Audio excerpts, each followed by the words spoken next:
ஆத்ம நமஸ்காரம். பெற்றோர் வணக்கம். தெய்வத்தாய் ஔவையார் வாக்கியம். அன்னையும் பிதாவும் முன்னறி தெய்வமாய் அனுதினம் தொழுவது நம் முதல் கடமையாம். உமதருளால் குருவருள் பெறுவேனே, குருவருளால் உலகை அறிவேனே.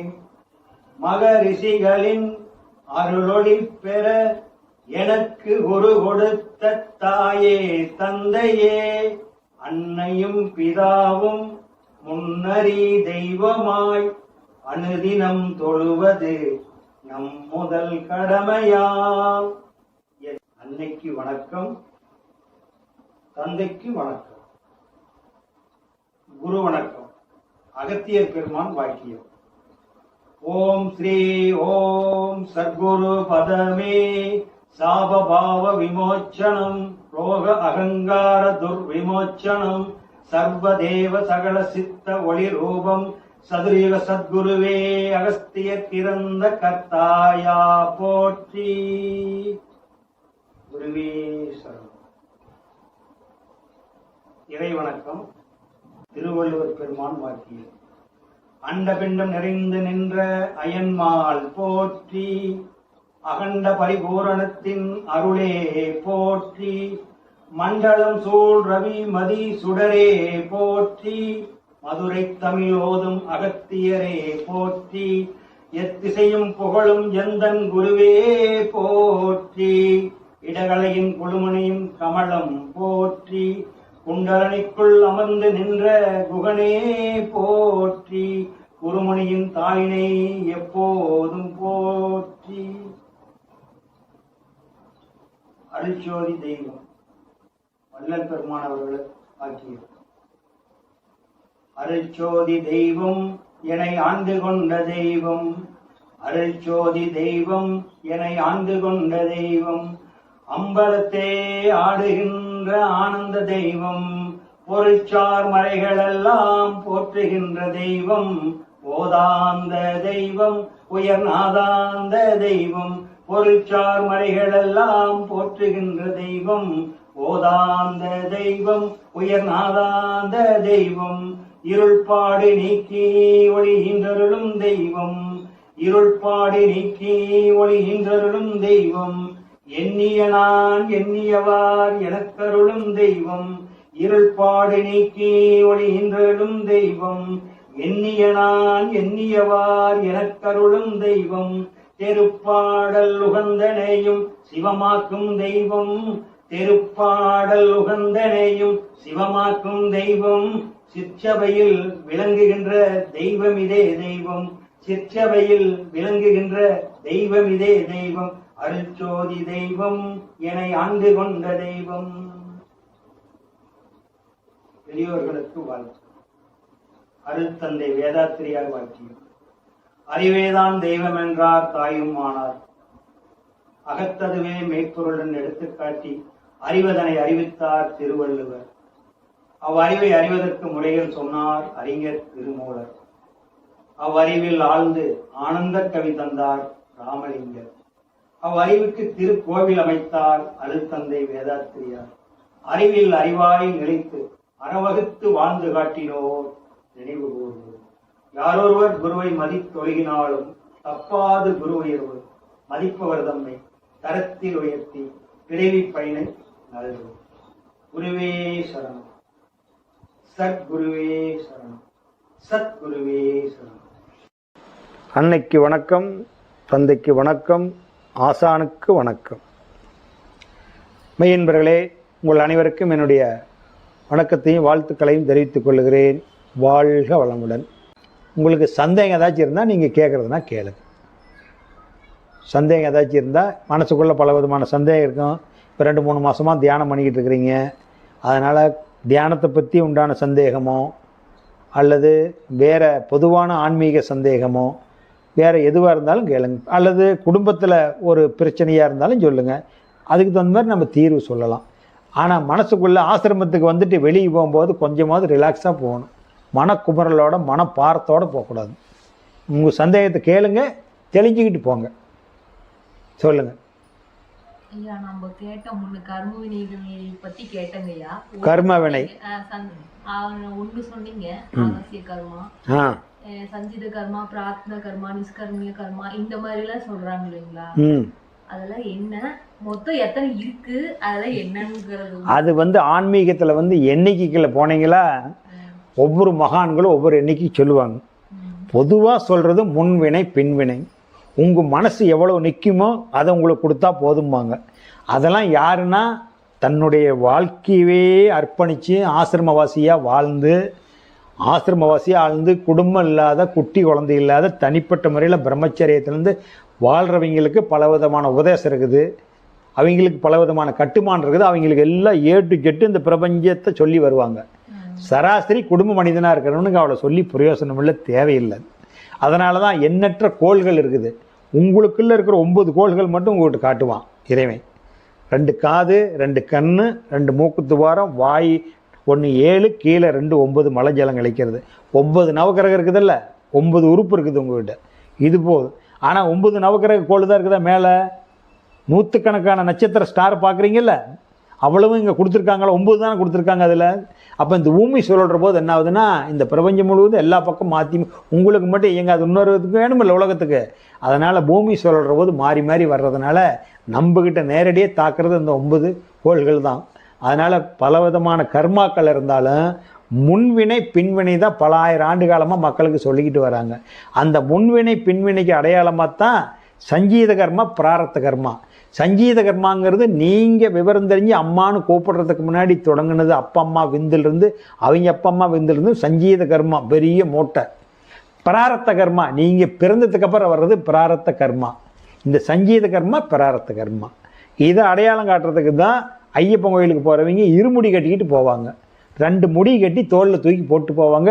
குருநாதர் தூக்கி வைப்பார் இருமுடி. ஐயப்பா, இந்த முன்வினை ஒன்று எங்கள் அப்பா அம்மா செஞ்சதோடு வந்துட்டேன், பின்வினை ஒன்று நான் இது வரைக்கும் உன்னை சந்திக்கிற வரைக்கும் எத்தனையோ தப்பு பண்ணியிருக்கலாம், நல்லதும் பண்ணியிருக்கலாம். அதனால் எங்கள் அப்பா அம்மையினை முன்வினை சஞ்சீத கர்மா, இது பிராரத்த கர்மா. நான் பிறந்ததுக்கப்புறம் நான் விவரம் தெரிஞ்சு செஞ்சது பிராரத்த கர்மா. பிறந்ததுக்கப்புறம் இந்த 2 வினை, முன்வினை பின்வினை, இருமுடியும் தூக்கி உங்கள்கிட்ட வச்சுட்டு, ஐயப்பா நீ பார்த்துக்கப்பா, புரியுதுங்களா, நீ பார்த்து என்னை சுத்தமாக அனுப்பப்பான்னு கேட்குறது தான் இருமுடி கட்டிக்கிட்டு போகிற பழக்கத்தை வச்சுருக்காங்க. அதுதான் முன்வினை பின்வினை, சஞ்சீத கர்ம, பிராரத்த கர்மா. ஆகாமிய கர்மான்னு ஒன்று வரும் இடையில. இந்த 2 சேர்ந்து வரும். சஞ்சீத கர்மா, பிராரத்த கர்மா, ஆகாமிய கர்மா அப்படின்னு வரும்.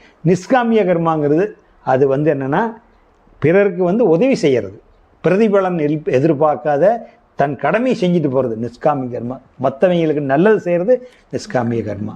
அதனால் நிஷ்காமிய கர்மாங்கிறதா எந்த பிரதிபலனும் இல்லாத நாம் மற்றவங்களுக்கு உதவி செய்யணும். உயிருக்கோ அல்லது உடலுக்கோ மனசுக்கோ 5 விதமான உதவி இருக்குது. ஏதோ ஒரு வகையில் மனிதனாக பிறந்த உதவி செய்யணும்.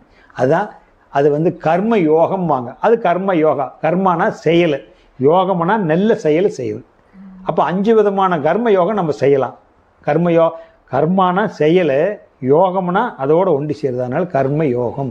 யோகம்னா நல்ல மனதோட மனம் முக சிரிஞ்சு சஞ்சலம் இல்லாத செயல். அதனால் கர்மாவில் 5 விதமான தியானம் பண்ணலாம். இந்த 5 விதமான கர்மா இருந்தாலும் சஞ்சீத கர்மம், பிராரத்த கர்மம், ஆகாமிய கர்மம், நிஷ்காமிய கர்மம், இத்தனை விதமான கர்மா இருந்தாலும் இந்த கர்மா எல்லாத்தையும் தவிடு பொடியாக்கி ஜீவ முக்தி பிரம்ம ஐக்கியம் செய்கிறதுக்கு எல்லாத்துக்கும் செய்கிறது நல்ல கர்மா செய்யலாம். அதனால் நாம் தானம் தர்மம் பண்ணுறதுனால எல்லாத்தையுமே வென்றுக்கிட்டு வரலாம். இந்த உலகத்தில் எவ்வளோ மகாபாரதம் இருந்தாலும் இன்ன வரைக்கும் எப்பவுமே போற்றி புகழ்றது கர்ணனை மட்டும்தான். கர்ணன் ஒன்றை தவிர யாரும் வணங்க மாட்டாங்க. கர்ணன் போல் குடைவெல்லாம் இருக்குமாங்க. அப்படின்னா 5 விதமான தர்மம் செஞ்சு பழகலாம். நம்ம உலகத்தில் மனிதனாக பிறந்தவன் ஒன்று பூமி தானம் பண்ணலாம். அந்த காலத்தில் நாங்கள் இப்போ யாரும் பண்ணுறதில்ல. பெரிய காடு இருந்ததுன்னா காட்டு பக்கம் வாழ்கிறாங்க, பிடிக்கிறாங்க. அவன் 100 ஏக்கரா 200 ஏக்கரா பட்டா போட்டு வச்சுருப்பான். இங்கிலீஷ்காரன் காலத்துலேருந்து அறியாமல் மக்களுக்கெல்லாம் இடத்த வாங்கி வச்சு பிடிக்க வைக்க தெரியாது. அவன்லாம் சீட்டு குறித்து பட்டா போட்டு அவன் பேரில் வச்சுருப்பான். அவன் பார்த்து மனசு வச்சு இந்த ஏழை ஜனங்களை வளர இந்தாப்பா நீ ஒரு 4 சென்ட் வச்சுக்க, நீ ஒரு 4 சென்ட் வச்சுக்கன்னு மலை அடிவாரத்தில் அங்கேயும் கொடுப்பாங்க அந்த காலத்தில். இப்போ அரசாங்கம் கொடுக்குறதில்ல இலவச பட்டா. அந்த மாதிரி செல்வந்தர் கொடுப்பாங்க. அந்த மாதிரி கொடுத்தா இல்லாதவன் கட்டிக்குவான். அவனுக்கு ஒரு இடம் பூர்வீகத்துக்கு இடமாகும். அதனால் அந்த சில பேர் பள்ளிக்கூடத்துக்கு தருவாங்க, ஒரு பள்ளிக்கூடம் கட்டிக்கிறதுக்கு ஊருக்குள்ளே. சில பேர் சுடுகாட்டுக்கு இடுகாட்டுக்கெல்லாம் தருவாங்க. இதெல்லாம் பல பேருடைய தானம் தர்மம் பண்ண இடம் தான் அங்கங்கே கொடுத்துருக்குது. அதனால் தானத்தில் வந்து உங்களுக்கு வந்து பூமி தானம் அது பண்ணுறது ஒன்று, பூமி தானம். இன்னொன்று கோதானம் இருக்குது, தியானம் பண்ணுறது. கோதானங்கிறது ஒரு இல்லாதவங்களுக்கு ஒரு பசுமாடு வாங்கி கொடுத்தீங்களா, அந்த பசுமாட்டில் ஒரு பால் கீழே கறந்து அதை மேய்ச்சி அந்த பெரியவங்க வயசானவங்க அதை வச்சு ஜீவனாசம் பண்ணிக்குவாங்க. அல்லது ஒரு கோயிலுக்கு வாங்கி கொடுத்தீங்களா கூட அந்த பசுமாடு கோயில் பால் பீச்சு அது சாமிக்கு அவசியம் பண்ண வச்சுக்குவாங்க. அதனால் ஒன்று பூமி தானம், ஒன்று கோதானம். இன்னொன்று வஸ்திர தானம். ஒரு பெரியவங்களை பார்க்க போகிறவங்க வயசானவங்க, அவங்க இப்போ வேலைக்கு போகிறது இல்லை, ஒரு நோம்பி நொடி நல்லது நாள் கட்டினால அவங்களால துணி எடுக்க முடியாது. அவங்கள போய் பார்த்து ஒரு ஆசீர்வாதம் பண்ணி வாங்கிட்டு பெரியவங்க கிட்ட இருந்தாங்க ஒரு செட்டு துணி கொடுத்துட்டு வஸ்திர தானம் பண்ணலாம். இது இன்னொன்று 4 பேர்த்துக்கு பசியாக இருக்கிறாங்க, ஓட்டு வாசிங்க, அல்லது மாதம் 2 நாள் நம்மளால் முடிஞ்சது மாதம் 2 நாளைக்கோ ஒரு நாளைக்கோ இல்லாதவங்களுக்கு அன்னதானம் கொடுத்து பழக்கலாம் அப்படின்னு அன்னதானம் பண்ணலாம். அப்போ 1 பூமி தானம், 2 கோதானம், 3 வஸ்திர தானம், 4 அன்னதானம். இந்த 4 தானத்தை பண்ணலாம். 5 தானத்தில் 4 தானத்தை பண்ணலாம். ஒரு தானம் வித்யா தானம். வித்யா தானம் இந்த மாதிரி அறிவு அறிஞ்சுவீங்க, அறிவை தெரிஞ்சுக்கிட்டுவீங்க. பள்ளிக்கூடத்து ஆசிரியராக இருந்தால் 4 குழந்தைங்களுக்கு சாயந்தரம் டியூஷன் சொல்லித்தரலாம். ஆன்மீகம் தெரிஞ்சவங்களா இருந்தால் 4 சீடர்கள் கூட்டு குறைச்சி இந்த மாதிரி மெடிடேஷன், தியானம், பிறப்பு ரகசியத்தை பற்றி சொல்லித்தரலாம். இது வித்யா தானம். 1 பள்ளிக்கூட ஆசிரியர் புறக்கல்வி, அது வந்து அறிவியல் கல்வி சொல்லித்தரது, அது தியானம் தான். அறிவியல் கல்வி சொல்லித்தரலாம். இது ஆன்மீக கல்வி நம்ம சொல்லித்தரோம். இது வந்து வித்யா தானம். இந்த ஒரு தியானம் படித்தவங்க தான் செய்ய முடியும். மற்ற 4 தானம் 6 நாள் செய்யலாம். இதுதான் இந்த கர்மாவை கொண்ட விஷயம். அப்போ இந்த மாதிரி இதில் ஏதோ ஒன்று செஞ்சு பழகும்போது உங்கள் பாவ பதிவு கரையும். அதுக்கு எல்லை கிடையாது, எத்தனை நாள் இருக்குதுன்னு தெரியாது. இப்போ வந்து ஒரு 1 லட்ச ரூபா கடன்பட்டிருந்தா சீக்கிரம் தீர்த்தரலாம். 1 கோடி ரூபா கடன்பட்டிருந்தா எத்தனை நாளைக்கு தீர்க்கணும்? அது மாதிரி நம்ம பதிவு எவ்வளோன்னு அது யாரும் எந்த மகான்களும் கணிச்சு சொல்ல முடியாது. துன்பம் தொடர்ந்து இருந்துக்கிட்டே இருக்குதுன்னா நமக்கு இன்னும் பதிவு கழியல, பழிவு நிறையா இருக்குதுன்னு அர்த்தம். அதனால் அது அந்த முடிகிற வரைக்கும் பொறுமைப்பட்டு தான். எல்கேஜி வச்சுட்டு எல்கேஜியில் வச்ச பிள்ளைய உங்களுக்கு எம்பிஏ படிக்கலின்னு எல்லாம் எம்பிஏ படிக்குது அடுத்த விட்ட பார்த்து பொறாமப்பட்டு என்ன பண்ணுறது? 23 வருஷம் அந்த பிள்ளைக்கு ஆனால் எம்பிஏ படிக்கும். அப்போ 23 வருஷம் பொறுமையாக இருக்கணும். எல்கேஜியில் வச்சோன்னு எம்பிஏ படித்து எடுத்து விட்டுக்காரன் பிள்ளை வேலைக்கு போயிடுச்சுன்னா அது ஏற்கனவே 23 வருஷம் படித்து போயிடுச்சு. அந்த விட்டு பொறாமப்பட்டு என்ன பண்ணுறது? நான் எல்கேஜி படிக்கும்போதே நீ இந்த மார்க் வாங்குது, இதெல்லாம் எங்கே உருப்படியாக போகுதுன்னா அந்த எம்பிஏ படித்ததை பார்த்து பொறாமப்பட்டு என்ன, நீ 23 வருஷத்துக்கு பாடுபட்டுட்டு அப்புறம் சொல்லு. அதனால் பொறுமை தான் முக்கியம். அது பொறுமை முக்கியம். அதுதான் கர்மாங்கிறது. அப்படி எந்த கர்மாவாக இருந்தாலும் அழிக்கிற சக்தி தர்மத்துக்கு உண்டு. சங்கீத கர்மா, பிராரத்த கர்மா, ஆகாமிய கர்மா அப்படிங்கிறது என்னென்னா இந்த ரெண்டுமே சேர்ந்து உங்களுக்கு தோண்டும். ஆகாமிய கர்மானா நம்ம முன்னோர்கள்லாம் சேர்ந்து சொல்ல. இப்போ நீங்கள் இருக்கிறீங்க, ஒரு பள்ளிக்கூடம் கட்டி வைக்கலாங்கிற என்ன வருது, அல்லது ஒரு ஆசிரமம் கட்டி வைக்கலாம், 4 பேத்துக்கு தியானம் சொல்லி தரலாங்கிற என்ன வருது. அப்போ இது வந்து ஒரு உயர்ந்த நிலை. இது உங்கள் அப்பா அம்மாவுக்கு அந்த புத்தி இல்லை, நினைவு வந்ததில்லை, உங்கள் ரத்தத்திலே இல்லை. நீங்கள் இது வரைக்கும் வாழ்ந்துமே கூட நீங்கள் அந்த நினைக்கல. ஆனால் ஏதோ ஒரு டைமில் திடீர்னு இந்த இடையில வந்து நுழையுது இந்த எண்ணம். அப்போ என்னென்னா ஏதோ மகான்களது ரிஷிகளது ஏதோ ஒரு வான்காந்தத்திலிருந்து உங்களுக்கு ஏதோ ஒரு ஆற்றல் வந்து கிடைக்குது. இது 3ஆவதாக கிடைக்கிறது. சங்கீத கர்மா, பிராரத்த கர்மா, ஆகாமிய கர்மா. நீங்கள் எதிர்பார்க்காத விஷயம் வந்து தோன்றும் செய்யறது, நம்மளை அறியாத. அது கெட்டதுமாக கூட இருக்கலாம், நல்லதும் செய்யலாம். அது இதை விட ஏற்கனவே இருக்கிறதோட மோசமான நிலைக்கும் கொண்டு விடும், உயர்ந்த நிலைக்கும் கொண்டு விடும். நம்ம மனநிலை எதை நாடி போகுதோ அதை நாடி வந்து ஒட்டும். நிறைவேறாத ஆன்மாலாம் இருக்குல்ல, நிறைவேறாத ஆன்மாக்கள்லாம் சுற்றுதல் ஏற்கனவே சோர்ந்துக்கிட்டு பிடிச்சிக்கிட்டு சோல்வாக இருந்தால் அவங்ககிட்ட வந்து ஒட்டிக்கிட்டு துன்பப்படுத்திக்கிட்டு இருக்கிற மாதிரி இருக்கும். நிறைவேறின ஆன்மா நல்லா தைரியமாக நல்லா இருக்குதில்ல செஞ்சால் நாம் இன்னும் நாம் ஒரு ஏதாவது ஒரு உதவி செய்கிறதுக்கு உடல் வேணும். அந்த ஆன்மா மேலே சுற்றிட்டு இருக்குது, நல்ல ஆன்மா. சரி, இந்த அம்மா நல்லா தியானம் பண்ணுது, நல்லா விரும்புது, தொடர்ந்து தியானம் பண்ணுது. அப்போ தியானம் பண்ணுறதுக்கு இடைஞ்சல் இல்லாத சூழ்நிலை இந்த அம்மாளுக்கு உற்பத்தி பண்ணி கொடுக்கலாம், தியானம் பண்ணுறதுக்கு சிக்கல் இல்லாத வாய்ப்பை ஏற்படுத்தி கொடுக்கலான்னு அந்த ஆன்மா வந்து புகுந்துக்கிட்டு உங்களுக்கு செய்வாங்க. நல்ல ஆன்மா அது வந்து உங்களுக்கு வந்து நல்லதை கொடுக்கும். நல்ல கர்மா, நிஷ்காமிய கர்மா, நல்லது செய்கிறதுக்கு வர உங்களுக்கு ஹெல்ப் பண்ணணும். அந்த மாதிரி ஆன்மா ஏதோ ஒன்று ஹெல்ப் பண்ணால் தான் நாம் இதெல்லாம் பேச முடியும். நாம்ளே பேச முடியும். இப்போ நான் பேசுகிறது எங்கள் அப்பா அம்மா சொல்லி கொடுத்தா பேசிகிட்டு இருக்கிறேன். எங்கள் அப்பா அம்மாவுக்கு இது அடிச்சு விட கூட தெரியாது. எனக்கு 30 வருஷம் வரைக்கும் என்னன்னே தெரியாது. 33ஆவது வயசில் தான் உபதேசம் வாங்க போகிறேன். இப்போ உபதேசம் வாங்கி 32 வருஷம் ஆகுது. அதனால் நம்ம யாருக்கு எந்த நேரத்தில் எப்படி கூடும்னு தெரியாது. சஞ்சீத கர்மா, பிராரத்த கர்மா, முன்வினை பின்வினைங்கிறது அது நம்ம ரத்த சம்மந்தமாக வருது. மற்ற கர்மாலாம் பெரியவங்களுடைய ஆசீர்வாதத்தில் வான்காந்தத்திலேருந்து கிடைக்கிறது. சரிங்க, என்னதான் தவம் யோகம் பண்ணனாலுமே ஜீவகாருண்யம் பண்ணாமல் வந்து முக்தி அடைய முடியாதுங்கிறாங்க. எப்படி? அது வந்து ஜீவகாருண்யம் பண்ணாமல் முக்தி அடைய முடியாதுன்னு சொல்கிறத நாம் பெரும்பாலும் ஏற்றுக்க முடியாது. அது அந்த மாதிரி எப்படி ஏற்றுக்கிறாங்களே தெரியாது. சாமி கோயிலுக்கே வாழ்நாள் முழுவதும் எட்டி பார்க்காத இருக்கிறான், ஜீவகாருண்யமே பண்ணாத இருக்கிறான், நல்ல கோடீஸ்வரனாக இருந்துட்டு தானே சாவறான். பார்த்துக்கிட்டு இருக்கிற இந்த உலகத்தில் பேர் சொல்ல வேண்டியதில்லை. உங்கள் கண்ணு எதிர்ப்பு எத்தனையோ பேர் இருக்கு, சாமியே இல்லைங்கிறான், ஜீவகாருண்யம் பண்ணதில்லை, அவனு தானே வாழ்ந்துட்டு இருக்கிறான். ஆனால் வாழ்வான்னு சொல்கிறீங்கல்ல, அந்த வாழ்வான் வாழ மாட்டான். வாழ்வான்னு சொல்கிறாங்கல்ல, அந்த வாழ்வான்னு சொல்கிறதுனா இவெல்லாம் மரணமில்லா பெருவாழ்வு பெற்றோம் அப்படின்னா அதுக்கு நிறைய கற்பனை பண்ணிக்கிட்டு இருக்காதீங்க. அது ஒரு சப்ஜெக்ட், அது இன்னொரு நாளைக்கு சொல்கிறேன். மரணமில்லா பெருவாழ்வுக்கு என்னென்ன சமாச்சாரம் அப்படிங்கிறது மறுபடியும் சொல்கிறேன். அப்போ ஜீவகாருண்யம் பண்ணானா பண்ணலினா, இப்போ வள்ளலார் பற்றி ஏன் நம்ம பேசிக்கிட்டு இருக்கிறோம்? ஜீவகாருண்யம் தொடங்கினதுனால தானே பேசுகிறோம். 1874ஆம் ஆண்டு அவர் அடக்கமாகிறார். 1873 சத்திய ஞான சிவ கொடியேற்றுறாரு. மஞ்சள் வர்ணம் வெள்ளை வர்ணம், சிற்றம்பலம் பொன்னம்பலம் ரெண்டையும் இங்கே காமிச்சிட்டார். இதுக்கு அடையாளமாக நான் வெளியே வச்சுருக்கிறேன், அதையே பார்த்துக்கிட்டு இருக்காதீங்க. இந்த ரெண்டுக்கு இடையில் ஜோதி எரியுது, இந்த ரெண்டுக்கு இடையில் ஜோதி எரிஞ்சிக்கிட்டு இருக்குது. சிற்றம்பலம் பொன்னம்பலத்துக்கு இடையில் ஜோதி நீங்கள் பார்க்கணும், இங்கேயே பார்க்காதீங்க, வெளியே அடையாளத்துக்கு வச்சுருக்கிறேன். ஆனால் அதைத்தான் பார்க்குறாங்களோடைய சில பேர்த்தை தவிர சில பேர் தான் இங்கே வந்து பார்க்குறாங்க. பெரும்பாலானவர் அதைத்தான் பார்க்குறாங்க. அந்த வெள்ளை வர்ணம் மஞ்சள் வர்ணம் இங்கே நெத்தியில் இருக்குது, அந்த ஜோதி நெத்திக்கு உள்ளே இருக்குது, இங்கே தான் பார்க்கணும். அது அதனால் அன்றைக்கி எடுத்து வச்சு அணையா அடுப்பு அவர் எரியுது. உலகம் முழுவதும் இன்றைக்கி தர்மசாலை இருக்குது, அன்னச்சத்திரம் இருக்குதுன்னா அதுக்கு வித்துட்டவர் 1867ஆம் ஆண்டு 10 வச்ச அடுப்பு இன்ன வரைக்கும் எரியுதுன்னா அவர் தான் காரணம். அதுதான் அவர் நினைக்கிறீங்கல்ல ஜீவகாருண்யம்னு. அப்போ இந்த ஜீவகாருண்யமே பண்ணாத வாழ்ந்து செத்தான்ல, அவன் செத்தான், அவன் என்ன அவனுக்கு இருந்தால் வாழ்ந்தேன்னு போனான்னு அவன் 4-5 விஷயம் யாருக்கு பிரயோசனம் அப்படி தானே சொல்லுவீங்க. அதனால் ஒருத்தரை பற்றி நினச்சிக்கிட்டு இருக்கிறதா இங்கே வாழ்ந்துக்கிட்டு இருக்கிறாங்க, ஒருத்தரை பற்றி நினைக்கிறதுலாம் இங்கே வாழ்கிறதில்ல. முக்தி அடைகிறதுக்கு அதுக்கு சம்மந்தம் இல்லை. முக்தி அடைகிறதுக்கு இந்த உயிர் உற்பத்தியான இடம் எது? நிறைய ஜீவகாருண்யம் தெரியும், அன்னதானம் பண்ணிக்கிட்டு இருந்தால் நல்ல வாழ்த்து கிடைக்கும், நல்ல பிறப்பு எடுக்கும். நல்ல பிறப்பு எடுத்த என்ன, பிறக்கிற குழந்தைங்களாம் சிரஞ்சீவியமாக நல்லா இருக்கும், நல்ல பெரிய பெரிய உத்தியோகத்துக்கு போவாங்க, செல்வந்தர் ஆவாங்க, நல்லா இருப்பான். அப்போ பிறப்பே வேண்டான்னா, பிறப்பு வேண்டாங்கிறவன் புண்ணியமும் பண்ண மாட்டான், பாவமும் பண்ண மாட்டான். ராமகிருஷ்ணர் யாருக்காவது தர்மம் பண்ணாரா?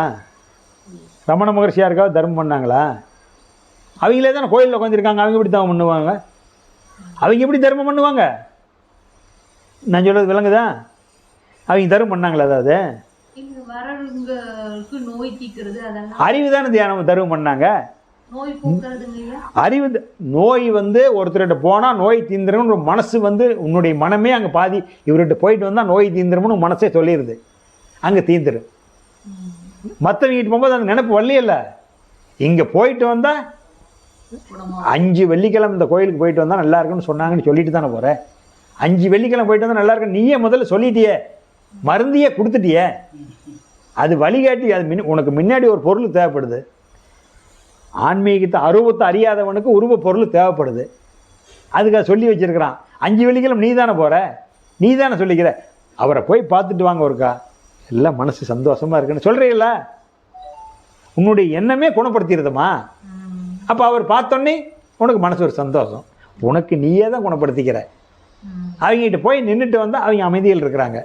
அந்த அமைதியில் இருக்கிறதுனால இப்போ நீங்கள் வீட்டில் தவம் பண்ணுறது இங்கே பண்ணதுக்கு ஒரு வித்தியாசம் இருக்குமில்ல, அந்த வித்தியாசம் அங்கே கிடைக்கிறதுனால உங்கள் மனசு சந்தோஷப்படுது, அறிவறிப்பு இல்லாத இருக்குது. ஏன்னா அவங்க நிசப்தமாக இருக்கிறாங்க, அவங்களுக்கு பொறாம குணம் கிடையாது, எதுவுமே கிடையாது, நிசப்தமாக இருக்கிறாங்க, அதனால் நல்லா இருக்கிறாங்க, வேற ஒன்றும் இல்லை.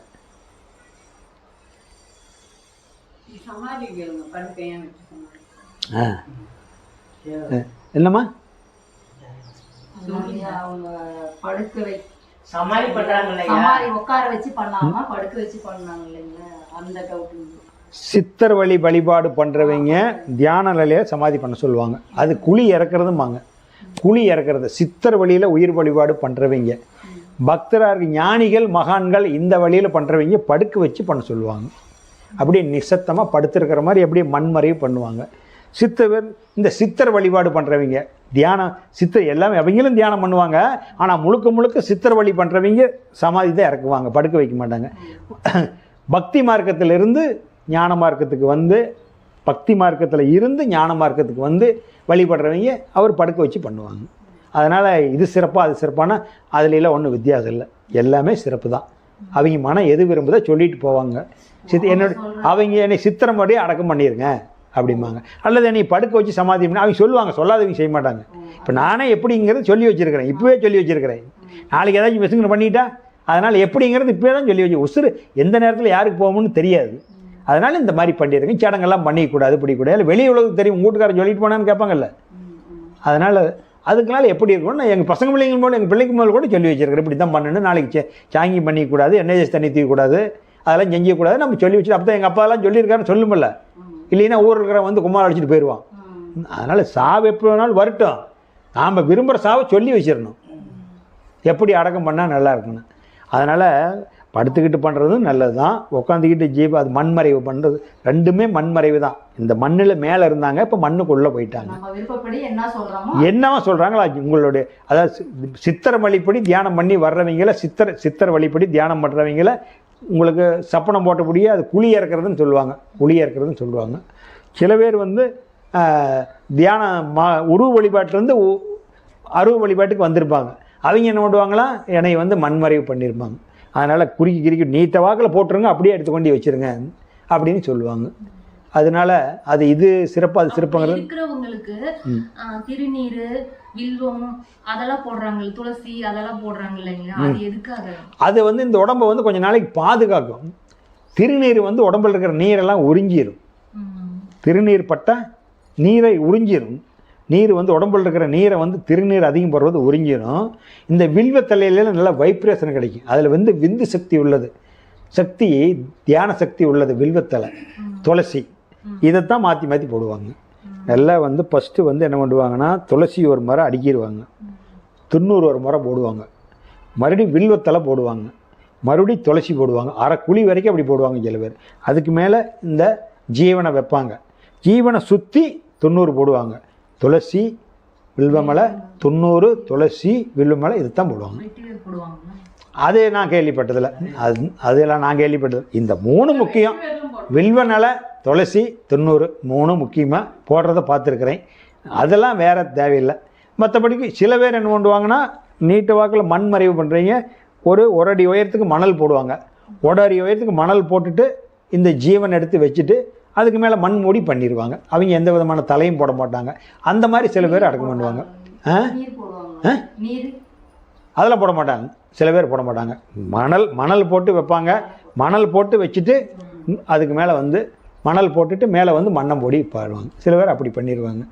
அதனால் அதெல்லாம் என்னென்னா, அந்த மாதிரி பாதுகாப்பெல்லாம் பண்ணுனா கொஞ்ச நாளைக்கு அந்த உடம்பு வந்து உள்ளே வந்து சீக்கிரமாக கெட்டு போகாத கொஞ்சம் நாளைக்கு நல்லா இருக்குங்கிறதுக்காக அந்த வைப்ரேஷன் கொடுக்கறதுனால பண்ணுறது. அதை நாம் எப்படி சொல்கிறோமோ அப்படி செஞ்சுட்டு போவாங்க. ஆமாம், அதெல்லாம் அவங்கள தான் போய் கேட்கணும். மண் போட்டு அரிக்கணும் தெரியும், அரிக்கத்தானே செய்யும். அப்போ உடம்பு அரிஞ்சு தானே வந்தது, அரிக்காது இருக்குமா? எந்த உடம்பு அரிக்காது இருக்குதுன்னு யார் எடுத்து பார்த்தது? அதனால் மண்ணிலிருந்து வந்த உடம்புக்கு மண் போகட்டும். அப்படி வந்து மண்ணிலிருந்து எத்தனை சித்தர், 2 சித்தரை சொல்கிறாங்க, எத்தனை சித்தர் உடம்பு எங்கே இருக்குதுன்னு யாருக்கு தெரியும்? ஒரு 4-5 பேர்த்த சொல்லுவாங்க. கொங்கணவர்னா அங்கே திருப்பதியில் இருக்கிறாரு, போகர் பழனியில் இருக்கிறாரு, தன்வந்திரி வந்து வைத்தீஸ்வரன் கோயில் இருக்கிறாரு, திருமூலர் வந்து இங்கே சிதம்பரத்தில் இருக்கிறாரு, ஒரு 5-6 பேர்த்த சொல்லுவாங்க. எண்ணற்ற சித்தரை வந்துட்டு போயிருக்கிறாங்க. திருவள்ளுவர் எங்கே அடக்காக இருக்கிறாரு? அகத்தியரனுடைய உடம்பு எங்கே இருக்குதுன்னு யாருக்கு தெரியும்? அகத்தியரை தான் கும்பிட்ற வச்சுக்கிட்டு அவரெல்லாம் எங்கே இருக்காருன்னு யாருக்கு தெரியும்? யாருக்குமே தெரியாது. ஆனால் அவங்க வாழ்ந்துட்டு போனது புஸ்தகம் இருக்குதில்ல, அவங்க அறிவு பிரபஞ்சம் முழுவதும் நிரம்பி இருக்குதில்ல. இதுக்கு பேர் தான் மரணமில்லா பெருவாழ்வழியோ. அந்த உடம்பு இருக்குதா இல்லையாங்கிற நதி மூலம் ரிஷி மூலம் நமக்கு போக வேண்டியதில்லை. உன்னோட உடம்பு இருந்தால் மட்டும் என்ன பண்ண போகிற, இல்லைனாலும் என்ன பண்ண போகிற? நீ கொடுத்த அறிவு என்ன சமுதாயத்துக்கு? பகவத்கீதை நூலை படிச்சுட்டு இருக்கிறோம், பகவத்கீதை எழுதணும்னு யாராச்சும் நினைக்கிறாங்களா? சொல்லுங்கள். கிருஷ்ணர் பகவத்கீதை எழுதினார், மகாபாரத்தை வேத வியாசர் எழுதினார். எத்தனை பேருக்கு வேத வியாசத்தை பற்றி தெரியும்? அவரை பற்றியே பேசிகிட்டு இருக்காங்க. வேத வியாச படத்தை வச்சுட்டா கும்பிடுறாங்க. மகாபாரத கதை தானே படிக்கிறாங்க. திருக்குறளை தானே படிக்கிறீங்க. திருவள்ளுவர் போட்டா வச்சுக்கிட்டு டெய்லியும் ஜாமி கும்பிட்டு அதை படிக்கிறான். அதனால் மரணமில்லா பெருவாழ்வுங்கிறது உங்கள் அறிவை வந்து சமுதாயத்துக்கு விட்டு போகிறீங்கல்ல, உங்கள் அறிவை பயன்படுத்துகிறான்ல, உங்கள் அறிவு தொடர்ந்து சமுதாயத்தில் பயன்பட்டுக்கிட்டே இருந்தால் உங்களுக்கு மரணமில்லா இதுதான் நான் சொல்கிறது. இந்த உடம்பு சாவாத இருக்கிறது, அழுகாத இருக்கிறது, அது அடுத்த ஸ்டேஜ். அதெல்லாம் நமக்கு தேவையில்லை, அதுக்குள்ளே நம்ம போக வேண்டாம். அதுக்கு என்ன கேரண்டி? அது என்ன 3 வருஷத்துக்கு ஒரு கால், அது வருஷாந்திரம் கும்பிட்றப்பெல்லாம் நோண்டி நோண்டி பார்க்குறோமா? ஆஹா நல்லா இருக்குது, மறுபடியும் மூடிடுறோமா? அப்போ என்ன கேரண்டி அதுக்கு? அதனால் அதுக்குள்ளே நம்ம அதிகம் போக வேண்டியதில்லை, சிந்திக்க வேண்டியதில்லை. ஆனால் திருக்குறளை படிக்கிறோம், திருமந்திரத்தை படிக்கிறோம், திருவாசகத்தை படிக்கிறோம். அது மாதிரி நீ ஒரு வாசகத்தை கொடுத்துட்டு போ. திருவாசகம் கொடுத்த மாதிரி நீ ஒரு வாசகம் கொடுத்துட்டு போ. அதுக்கு பேர் தான் மரணமில்லா பெருவாழ்வு. வழி நீ இறந்ததுக்கு அப்புறம் உன்னை பற்றி ஒருத்தர் நினைக்கணும். ஆமாம், இல்லை மரணமில்லா பெருவாழ்வு இன்னொரு வழி இருக்குது. உங்கள்கிட்ட ஒரு 50-60 கோடி ரூபா பணம் இருக்குது, நீ கொஞ்சம் பக்தன் ஆயிடுற, கொஞ்சோண்டு இறை சக்தி தெரிஞ்சுக்கிற, சரி நம்மளெல்லாம் கும்பிட்டு போகணும், கோயிலுக்கு வரணும்னா ஈஸியாக ஒரு சாமி சிலையை வச்சிரு. முன்னாடி கூட்டம் வர்றதுக்கு சாமி சிலையெல்லாம் வராது. சாமி சிலையை ஒன்று வச்சுக்க, அங்கேயே பக்கத்தில் இன்னொன்று கட்டிடு, ஒட்டி அடக்கம் பண்ணிக்க, உன்னை வந்து கும்பிட்டு போவாங்க. ட்ரஸ்ட்டு கொஞ்சம் பணம் போட்டு போயிரு, பூஜை பண்ணுறவங்கள ஆளை நியமிச்சிரு. அதான் உங்களுக்கு சம்பளம் வருதில்ல, பூஜை பண்ணுறவனுக்கு பணம் இருக்குது, நியமிச்சிட்டீங்கல்ல, இது நடக்கும். ஏப்பா இது இந்த மாதிரி செல்வந்தர் சில பேர் செய்வாங்க. பண வசதி இருக்குது, என்னை கொண்டு தனியாக அடக்கம் பண்ணிடாதீங்க. ஜனங்க வந்துட்டு போகிறதுக்கு ஒரு சாமி வேணும். சாமி இல்லைன்னா கூட்டம் சேராது, வெறுமனையே தவம் பண்ணுற இடத்துல கூட்டம் வராது. அதனால் அந்த மாதிரி செய்வாங்க. அது நல்ல செயல் தான், அது நல்ல செயல் தான். அது கொடுப்பன வேணும். எல்லாம் காசு இருக்கிறவங்களாம் செய்கிறானா? எல்லாம் செய்கிறதுலையும் இல்லை. ஒரு நல்ல கோயிலை கட்டி பொதுமக்கள் பயன்படுறதுக்கு வைக்கணும். தான் அடக்கானாலும் ஒரு வாரமாக வச்சுட்டு இங்கே வர்றவங்களுக்கு தியானம் சொல்லி கொடுங்க. சாமி கும்பிட விரும்புகிறாங்களா, அங்கே கும்பிட்டு போகட்டும். தியானம் கற்றுக்கு விரும்புகிறாங்களா, பக்கத்தில் உபதேசம் வாங்கிட்டு போகட்டும். இது நல்ல செயல், உயர்ந்த செயல். அந்த மாதிரி இருக்கிறவங்களையும் நம்ம வணங்க வேணும். அவங்களும் நல்ல செயல் செஞ்சவங்க, புண்ணியத்துக்குரியவங்க தான். அது யாராக இருந்தாலும் எல்லா காசு பண்ண இருக்கிறவங்க செய்கிறது இல்லையில்ல, மனசு வேணுமில்ல. அதனால் அதுவுமே மரணமில்ல. யாரை ஒருத்தர் அடக்கானத்தை பற்றி அவங்களுக்கு அப்புறம் அடக்கானத்துக்கு அப்புறமா அவங்கள நினச்சிக்கிட்டு இருக்கிறோமோ அவங்க எல்லாமே மரணமில்லா பெருவாழ்வு பெற்றவங்க தானே ஒழிய, அந்த உடல் நாறுதா, நலங்குதா, மணக்கலையா, அதெல்லாம் ரதிமூல ரிஷிமூலம் நமக்கு தேவையில்லை, நமக்கு தேவையில்லை. அதுக்குள்ளே வந்து போகணும். நீ எந்த நிலையில் போகிற? நீ இன்னைக்கு இன்னும் எல்கேஜி கூட நீ தாண்டல, எல்கேஜியே தாண்டல. நீ அத்தனை கேட்டு எம்பியை பற்றி கேட்டு என்ன பண்ண போகிற? அதனால் அடக்கம் பண்ணுறதுல எப்படி அடக்கம் பண்ணாலும் நல்லது. அவங்க என்ன சொல்லிட்டு போகிறாங்களோ அது பிரகாரம் பண்ணுவாங்க. தியானம் பண்ணிக்கிட்டு இருக்கிறவங்க சில பேர் தியான லைன்லேயே அப்படியே அடக்கம் பண்ண சொல்லுவாங்க. அது சித்தர் வழிபாடு பண்ணுறவங்க, உருவ வழிபாடு பண்ணி உயிர் வழிபாட்டுக்கு போகிறவங்க, இந்த பழக்கமெல்லாம் உருவ வழிபாடு பண்ணி போகிற பழக்கம் இருக்கிறவங்க சில பேர் என்னை மண்மறைவு பண்ணிடுங்க நீட்ட வாக்கில் போட்டு பண்ணிடுவாங்க. அதனால் ரெண்டுமே நல்லது தான். இதில் சிறப்பு அதில் சிறப்புங்கிறதெல்லாம் சிறப்புக்கெல்லாம் ஒன்றும் கிடையாது. சிறப்புக்கு அவங்க இறப்புக்கு அப்புறம் என்ன நடக்குதோ அதுதான் சிறப்பு. அவங்க இறப்புக்கு அப்புறம் அவங்கள பேசுகிறோமா அதுதான் சிறப்பு. ஆமாம், இருந்தார் மகராசை. நீ போகும்போது நீ யார் என்று உலகம் சொல்லும்பார் பட்டினத்தார். ஆழ்ந்தவர் போகும்போது இன்றைக்கி அப்பா இந்த ஊரை பிடிச்ச சனியை போடையும் சனி என்னோட தொலைஞ்சுதுரா அப்படின்னு நினச்சா அவன் நரகத்துக்கு போகிறான். எங்கள் அப்பா மகராசை இருக்கிற வரைக்கும் இல்லை பொண்ணை வைக்கிற இடத்துல பூவாவது வைப்பான். போனால் 2 வாரத்தை சந்தோஷம் பேசி அனுப்புவான். ஒரு கஷ்டம் நஷ்டம்னா ஒரு 5-10 கொடுத்து வாங்குவார். ஒரு 1000-500 அவர்கிட்ட கைமாற்று வாங்குவோம். நல்ல மனசை இந்த ஊருக்கே உதவி செஞ்சுருக்கிறாரு. புண்ணியமாக போகிறாங்க. இது மரணமில்லா நல்ல இடத்துக்கு போகுதுன்னு அர்த்தம். புண்ணிய உலகத்துக்கு போகுதுன்னு அர்த்தம். அப்பா போடையும் சனி தொலைஞ்சுதுராப்பா, பண்ணாத அக்குறுமம் இல்லை, அந்த வீதி பக்கமே போக முடியல, நெத்தம் சண்டை, இன்னையோட அந்த சனியும் தொலைஞ்சுதுங்கிறான், நரகத்துக்கு போகிறான்னு அர்த்தம். புண்ணியத்துக்கு போகிறதும் நரகத்துக்கு போகிறதும் அதை போகட்டு பேசுகிற மாதிரி பொறுத்தாண்ட அதை பொறுத்து இருக்குது. நான் நினச்சிக்கிறதுனால பாவ புண்ணியம் கிடைக்காது. நான் போனதுக்கப்புறம் நீ பற்றி பேசுகிறீங்க பாரு, அதில் தான் பாவ புண்ணியம் இருக்குது. அது மாதிரி இருந்திருக்கிறோமா? நல்ல மனசை கஷ்டப்பட்டார். அவருடைய வருமானத்தில் சுயமாக சம்பாரித்து சுயமாக வாழ்ந்து தானும் வாழ்ந்து குடும்பத்தையும் நிறைவு பண்ணி சமுதாயத்துக்கு அதில் தொண்டு செஞ்சுட்டு போயிருக்கிறாரு. அவருடைய காசு ஒரிஜினல் சொந்த என்னுடைய உழைப்பால். நான் ஒரு தர்மம் செய்கிறதுனா என் உடல் உழைப்பாலோ அறிவின் திறனாலோ பெற்ற எப்பொருள் எனக்குரிமை உண்டு, பின்னதனை தூய்க்கலாம் பிறருக்கு உதவி செய்யலாம். அதுதான் புண்ணியம் கிடைக்கும். அடுத்தவங்க காசுலையோ சமுதாயத்து காசுலையோ நம்ம வாழவே கூடாது. அது பாவம். அது பாவம். நம்மளுடைய உழைப்பால் யார் வாழ்ந்து அந்த உழைப்பால் காசை யார் தர்மம் பண்ணுறாங்களோ அவனை புண்ணிய லோகத்தில் கொண்டு கடவுளை வச்சுருவாங்க. அதனால் பயிற்சி பண்ணுங்க. உங்களுக்கு அது எல்லா வகையிலையும் வழிகாட்டும்.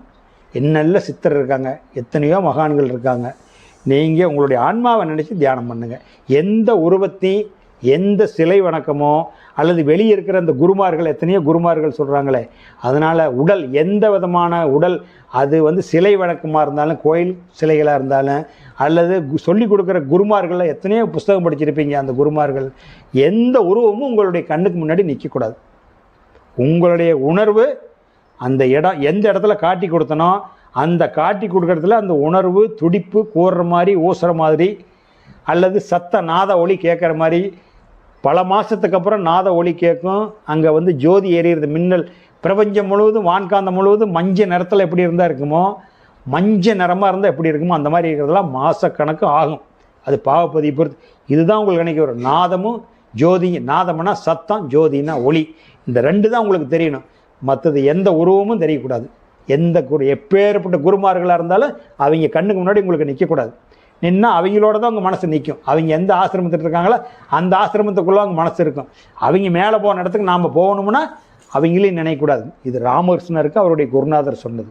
நீ எல்லாத்தையும் மறந்துடணும், என்னையும் மறந்துடணும், அருவம் மட்டும் உனக்கு தெரியணும் அப்படின்னு சொன்னார் ராமகிருஷ்ணருக்கு அவர் குருநாதர்.